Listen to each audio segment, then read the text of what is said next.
Good morning, good afternoon, everyone, and welcome to Top Voice Tuesday on July 8th. Hope everyone had a wonderful, wonderful 4th of July weekend. I'm excited to be here today with Melissa Cohen to talk about a topic that is near and dear to my heart, which is change. And I'm going to give Melissa a chance to introduce yourself here in just a moment. Before we do that, a couple quick announcements. We are officially a podcast now. So this show started back in January of 2025 as a weekly live series. We are now live on all your favorite podcast platforms. So please do go and subscribe to that. I'm very excited that we've made that transition over the holiday week.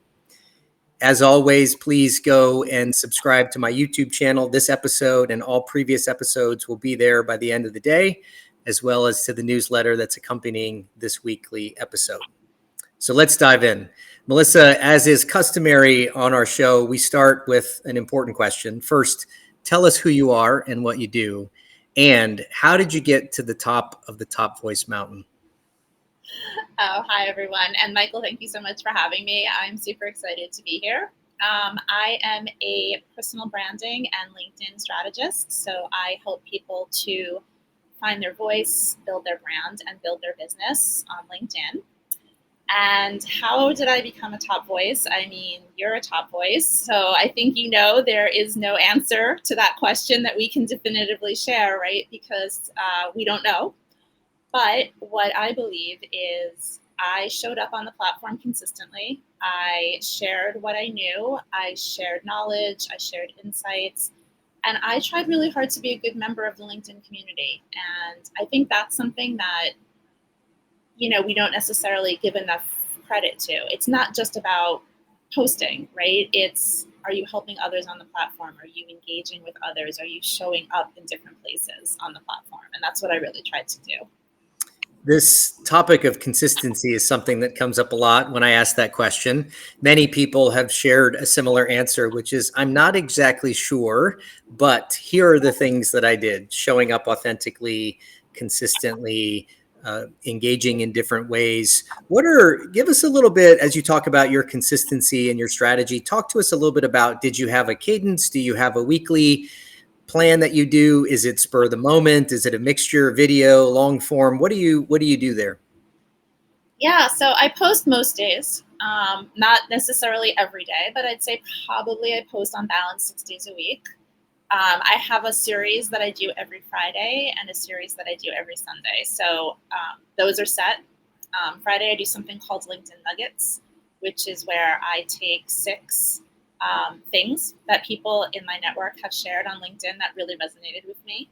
And it's interesting because I don't go into it looking for any particular theme. It's just whatever kind of strikes a chord with me. And I often find that they sort of curate their own theme, right? And it shows up as I'm doing it. And it's really interesting. And then on Sunday, I do something called 4 to Follow, which is where I pick 4 people that I'm connected with who I think are really interesting, share a lot of great information and insights that I think people in my network would want to get to know. And so those are my Friday and Sunday posts. Other than that, it's really sort of whatever strikes me. I definitely try to share information about LinkedIn because that's what I do and that's what I want people to know me for. But it could just be something really interesting that happened to me, or maybe something a little bit painful that happened to me that I want people to learn from. It's really just how I'm feeling in the moment for those other 5 posts. Yeah, I love that. And we've got a comment in the chat here from Jay. Welcome, Jay, saying hello. Thank you for joining. Other folks, please let us know where you're dialing in from. Leave a question or 2 that we'll try to get to for Melissa. Melissa, I do want to come back to something you just said and your 4 to follow. I love that concept. And I got a piece of advice a while back that I've really leaned into with this platform and what Top Voice Tuesday is this idea of giving to others and providing visibility to others. Somebody said something to me once that stuck with me, that everyone on LinkedIn is trying to tell you something so they can sell you something. And we've talked about trust extensively on this show.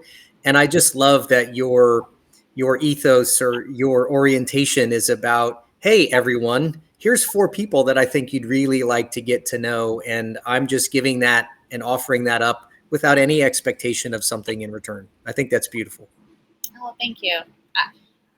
Both of those posts are like that, right? The Friday post is as well. I truly believe LinkedIn is only as good as the people who are there, right? And so if you are adding value to the platform, you're adding value to me. And so I want to recognize that, and I want other people to know about you. And I really do think that LinkedIn is a platform of generosity, and that's just a little way that I can give back to everyone. I love that. So if you're listening to this or watching, the nugget I think you should take away is, if you want to become a top voice, A, don't try too hard, and B, give back and give without any expectation of return. And I just think that's really wonderful. So let's dive into our topic today. And it's one, as I mentioned, is very, very relevant for me. My book Change is right behind me, and this is all about change. And it's about when change feels personal. So let's start, Melissa, with your story, because your story is all about change and transition. And I love what you've written about this old clothes metaphor, which is more than a metaphor in your life. So just tell us about your journey, and we'll get into your transition here in just a moment. Yeah, so I spent 30 years in the fashion industry. It's what I always wanted to do. I still remember the day that somebody came into my high school from a school called the Toby Coburn School for Fashion Careers. They're no longer with us. They've since gone under. But that really just set me on a course of knowing that I wanted to work in fashion, right? Because I hadn't even realized that that was a career path. I just knew that I loved clothes. I loved, I looked forward to my issue of Vogue every month. I liked to create outfits for my friends. I liked to style them. I mean, we can go back as far as making outfits for my Barbie dolls, right? I always was very into clothes. And I worked my way up that corporate ladder, right? Very traditional career, from the most entry level role you could imagine. I like to tell people that my initial job, my first starting salary, I made $20,000 a year, right? That was what I earned. To being at my dream company, which was Ralph Lauren. I was there for over 11 years. And honestly, that was pretty much where I figured I was going to retire. And then things turned out differently, right? It was 2020. I lost my job. I was here in New York City, where I still am, during the pandemic, which was really a difficult time. Everyone's pandemic experience was challenging, and I don't minimize anyone's experience. New York City was really hard. Had a lot of deaths, a lot of cases, very severe lockdowns. And it really just changed the whole path of my career. I ended up doing something completely different that I never would have expected doing. Yeah, the pandemic really did thrust upon us. One of the things I talk about is the power of our environment. And when our environment, and there's 4 types. There's obviously the physical environment, there's our virtual environment, these spaces, there's our technology environments, there's our social environments. But certainly COVID thrust upon us big changes that many of us never expected. Talk to us about that moment, Melissa, because I think a lot of people feel maybe that they were alone in their own moment. Oftentimes, what's so hard about change is we don't choose it, it chooses us. Talk to us about that experience and what you were going through, what you thought about, what you were struggling with, what you were talking to yourself about. I don't know if we have enough time. The whole show could be about that. Yeah, so here I was in New York City, pretty much stuck in my apartment, right? There was so much unknown, so much misinformation. We were still wiping down our groceries, if you could even get them, with Lysol wipes, and you were afraid to even go outdoors sometimes at the beginning. So my husband was working from home. I was not working from home. My daughter was a high school freshman at the time, remote learning. And I was slowly losing my mind. And I think one of the biggest things that happened to me when I lost my job was realizing how much of my own self-worth was tied up in what I did, what my title was, and who I worked for, right? And I don't think I was fully cognizant of that until it wasn't there anymore. And so I felt as if this huge piece of my self-identity was gone, right? Because when you meet somebody, what's the first thing they ask? What do you do? What do you do? And being able to say, oh, I'm a, vice president of production at Ralph Lauren, that carries a lot of cachet with it, right? Everybody knows Ralph. It's a really well-respected brand. Everybody's heard of it. And when I could no longer say that I did anything, I felt very lost. I was also really craving human connection, right? I think that is one of the biggest lessons of the pandemic is how important it is to talk to people, to connect with people. And, in the early days, we weren't even really on Zoom yet, right? We were just trying to figure it all out. And so I realized pretty quickly that I wasn't going to be able to get a new job the way I always had, which was through my network, right? I had almost never used a recruiter or those traditional job search methods. Anytime I had gotten a new role, it was because somebody knew me, somebody saw an opportunity, and they recommended me for it. But the whole industry was in turmoil, right? COVID hit the fashion industry super hard. People were being laid off, people were being furloughed, orders were being canceled, goods were literally on the water, and brands were trying to get out of them, trying to ship them back, trying to say, no, we don't need them anymore, right? And so I said, oh, wait a minute. I joined that LinkedIn thing a while ago. Maybe I should check that out, right? And I went back and looked when I had joined LinkedIn. It was in 2008. And so for 12 years, I had done almost nothing on the platform. Wow. And I was really shocked at what I found. It wasn't this boring place where you made a post that said, hey, I'm looking for work, and then did nothing until you said, hey, congratulate me, I landed a job, right? That was what I thought of as LinkedIn. It was a place where people were having conversations. It was a place where people were sharing their stories. They were sharing what they were going through. They were sharing tips to try to help one another. And it really sort of became my virtual water cooler, right? Or my virtual break room, because I didn't have one anymore. And I think it was just very perfect sort of timing of the pandemic and everything that was going on where those lines of the personal and the professional became blurred. Yeah. And they weren't so separate anymore, right? And so LinkedIn really became a lifeline for me. I started to look forward to spending time there and having conversations with people who I love them, but who weren't my family. I think LinkedIn's going to have to pay you for that personal endorsement. Such a really strong commercial for the platform. Thank you for sharing all of that detail. I know there's people watching or listening that are going to reflect on their own experience, or maybe they're having that experience now. We're still seeing large layoffs, and the AI revolution is causing many of the same prompts for people who are in a similar situation. And I want to go back to the comment you made about identity, because I feel like this is so wrapped up in what we experience as professionals and as adults. And we're in the, I think, roughly the same age demographic. We're kind of the Gen X crew that's like, not, we're at the crest of our careers. We're kind of young enough to be close to the next generation below, but old enough to be leaders in our businesses now. And these transitions hit us really hard. Tell us what was so hard for you in that identity. I don't want to call it a crisis, but in that identity transition. And how did you start to navigate through that? What did you do besides being in the platform to start to rebuild that? Yeah, so I mean, I couldn't do much at first, right? Because there were no jobs to be had. Nobody was hiring. And so that was really interesting for me. And that's when I really started to understand this whole concept of building a personal brand, right? I had never heard that term before. I didn't know what it meant. But it became really fascinating to me because I realized that in a way, it's a good way to future-proof yourself, right? You should never be reliant on who you are, on who you work for and what your title is to feel that you're important and to feel that you have value.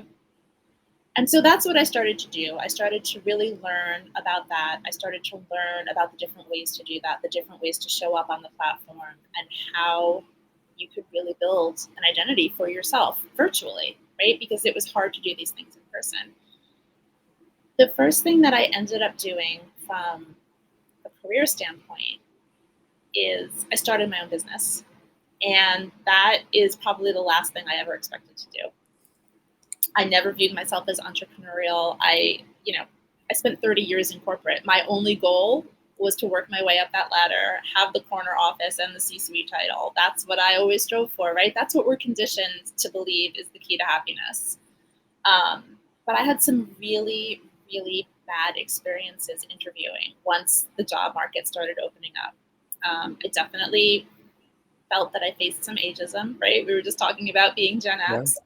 Definitely felt some ageism, definitely felt some of that, oh, we'd like to hire somebody who's a little less expensive, right? Who is really willing to, burn the midnight oil and pay their dues. Yeah. And we've all done that, right? And that shouldn't be a requirement for being hired, but I definitely felt some of that. And quite honestly, just some really bad behavior. Some really egregious ghosting after like multiple rounds of interviews, multiple conversations. And I just kind of woke up one day and said, I don't think I want to be in this rat race anymore. I think I want to build something for myself. It's interesting. I want to hit on a couple things. The hiring, I just saw a post the other day from another member of the Top Voice community, and the hiring trends are staggering in terms of ghosting and this behavior. And I think AI is not making that any harder. We should probably do a whole show on just that conversation.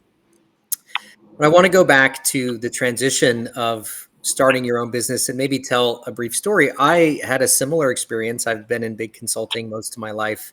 I joined a small company. They struggled. Many of us got buyouts and we took those. And, all I ever wanted to be was a partner in a big consulting firm.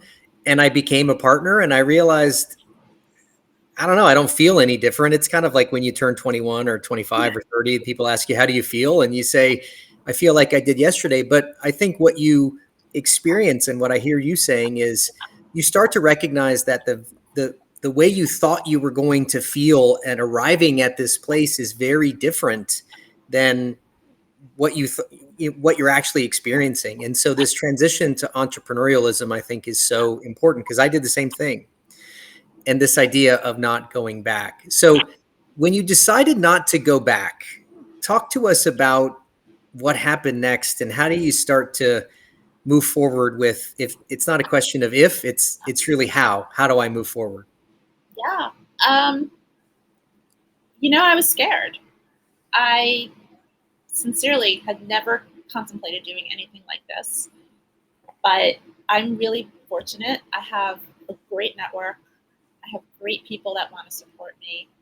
And I found it a lot easier than I expected, right? Because people really wanted to support me. And so when people learned that that's what I was doing, I had people reaching out and making, connections for me, making referrals for me, sending potential clients my way, sending opportunities my way. And that really made the transition a lot easier. And so I will scream it from the rooftops to anybody who's willing to listen. Build your network before you think you need it, right? They are going to be your biggest asset and your lifeline, right? In any situation.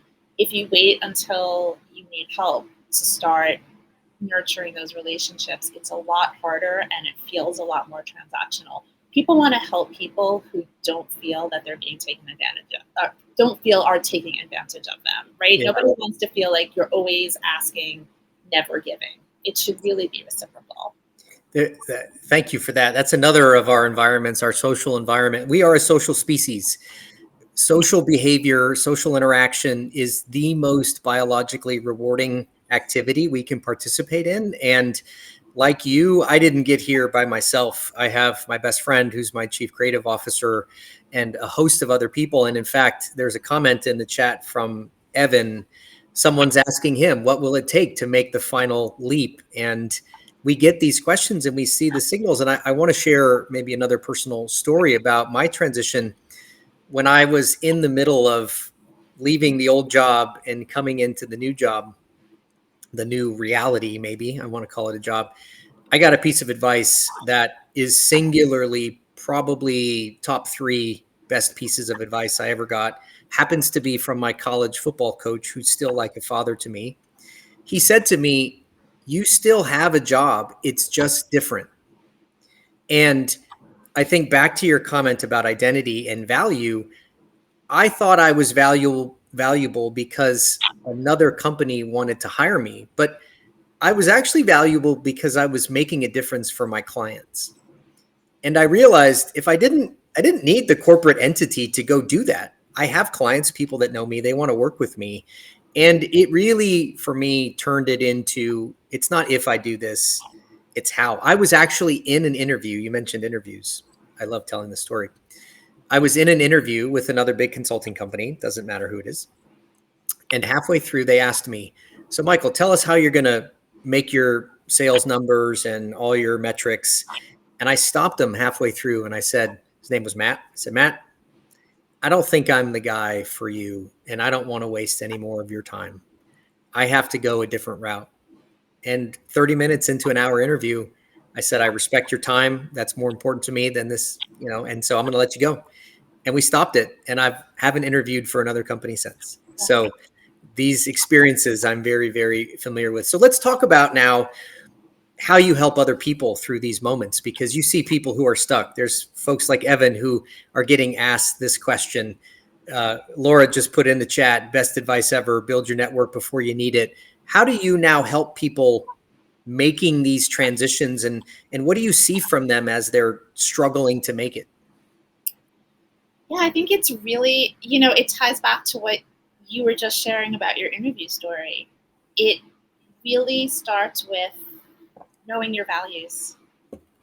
That's the big thing. People are surprised when we work together. If somebody hires me to do branding with them, we spend a lot of time talking about your core values. What are your non-negotiables? What are the things that get you really fired up? What are the things that make you a little bit angry? What are the things you're really passionate about? What matters most to you? Right? Those are the things that are really important to figure out when you're in this sort of transition. Because if you just go from a bad situation to a bad situation, you're not making progress, right? And you're not going to be happy. So it's really important, and I think your story illustrates this perfectly, to know that not every opportunity is the right opportunity. And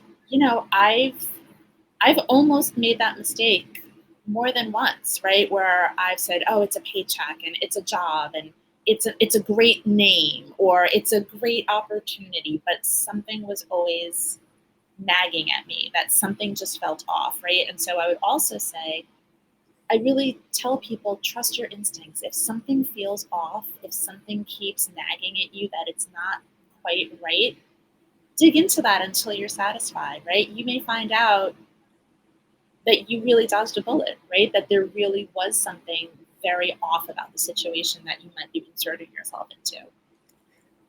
I love that. And I might argue that we really can't know our values until they're tested with uncertainty.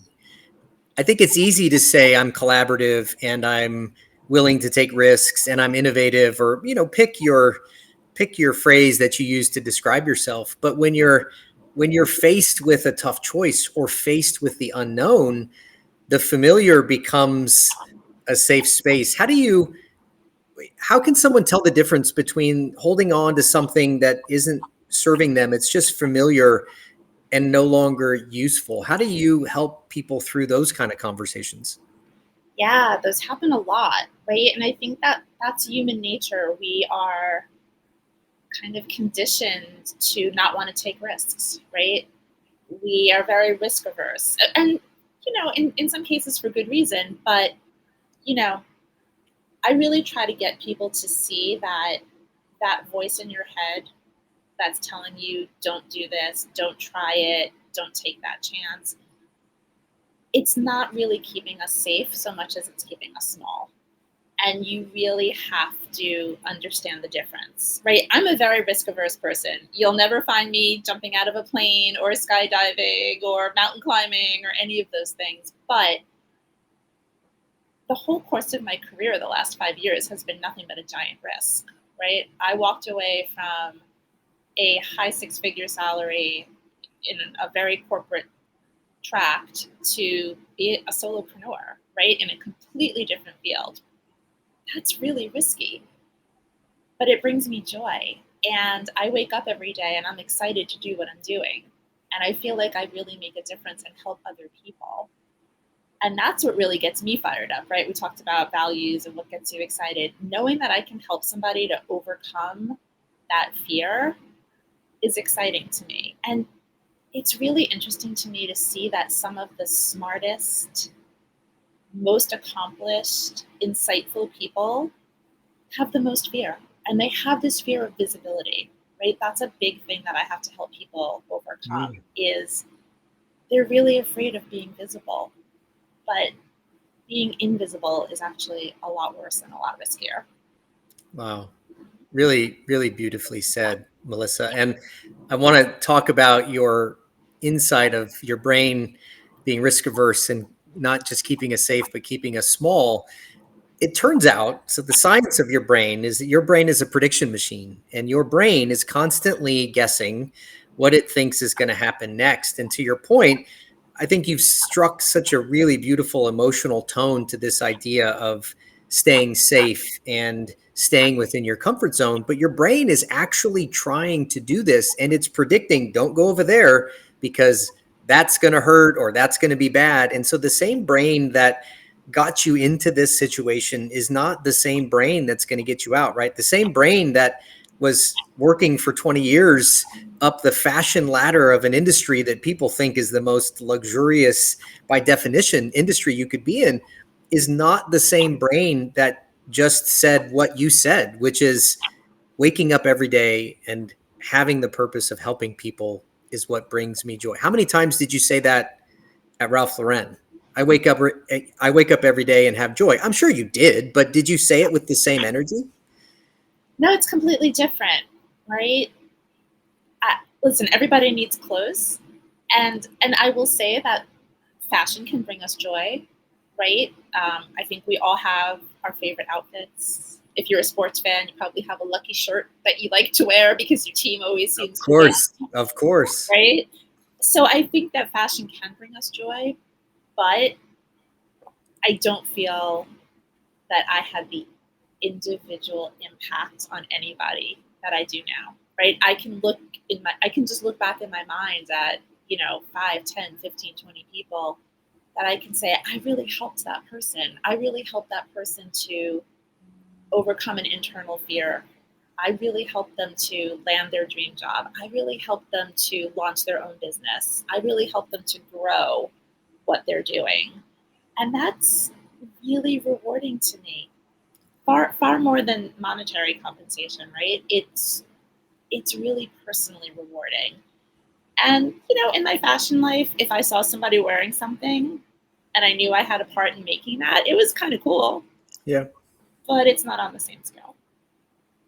that's really, really well said again. We're almost at time. This goes fast. This has really been just a beautiful discussion. I want to give the audience a chance to kind of get some big takeaways here. And then we're going to get to your bonus question, which we just talked about. Is always fun.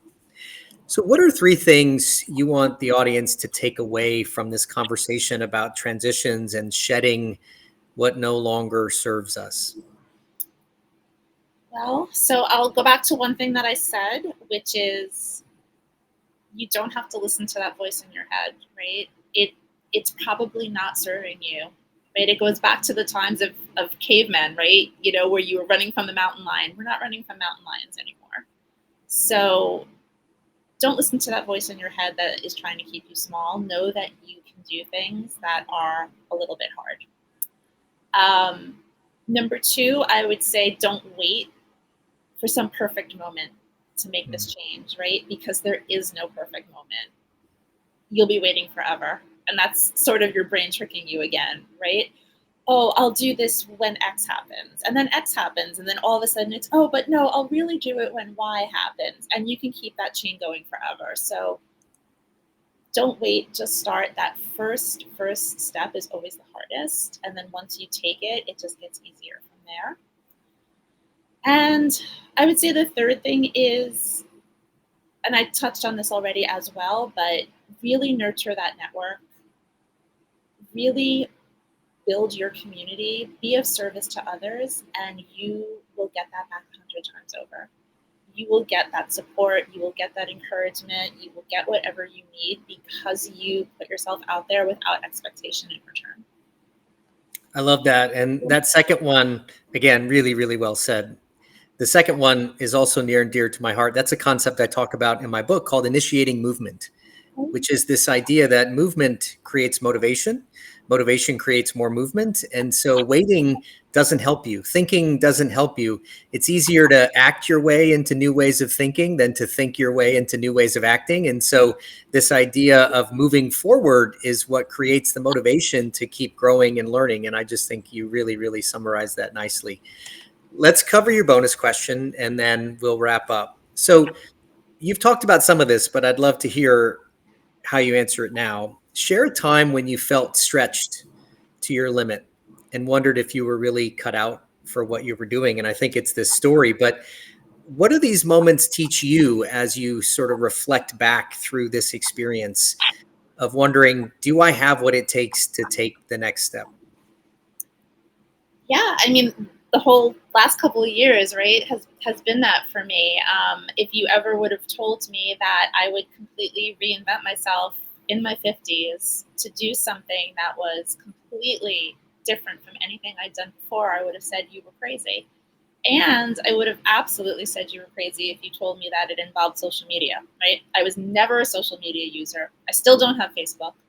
Have Instagram, sort of, kind of. Um, this was all brand new to me. And so I absolutely felt very stretched and a little bit anxious. I'm not going to lie, right? Like, am I making the right decision? Am I doing the right thing? But I really followed my gut, right? I felt so much joy when I was doing this. And the positive feedback that I would get from others really helped to motivate me. And so, again, I would just say, trust your instincts. What brings you joy, and how can you do something that brings you happiness, right? We're only on this earth for a finite period of time. And it seems like those days, there's an old saying, right? I'm a mom. And so there's that old saying, the days are long, but the years are short. Yeah. And they really are. And I'm just going to say life's too short to do something that doesn't make you happy. I think that's a perfect phrase to end on. Thank you, Melissa, for a really, really wonderful conversation.